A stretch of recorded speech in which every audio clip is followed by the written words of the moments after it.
हल्ल्यांमध्ये तोतया पोलिसाला अटक करण्यात आली आहे।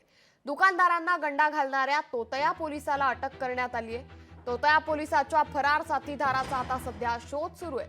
नितीन बोराडे तोतया पोलिसाचं नाव आहे, तर गणेश पुजारी हा फरार साथीदार असल्याची माहिती समोर आली आहे। जो फोन करणारा होता त्यांनी स्वतःच्या स्टेटसला पोलिसाचा युनिफॉर्म, स्टार, कॅप असं लावलेलं होतं, जेणेकरून आपण पोलीस आहे हे दाखवता यावं। असा तोतयागिरी करणारा नितीन बोराडे हा आरोपी आम्ही अटक केलेला आहे। त्याला माननीय न्यायालयासमोर हजर केलेला आहे। आज त्याची 2 दिवसाची PCR मिळालेली आहे। याबरोबरच आणखीन एक आरोपी असून त्याचे नाव गणेश पुजारी असे आहे आणि हा आरोपी अद्याप फरार आहे।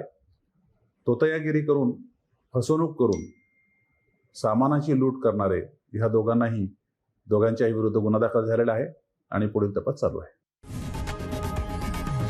लोकशाही मराठी ऐका, पहा, जागरूक रहा।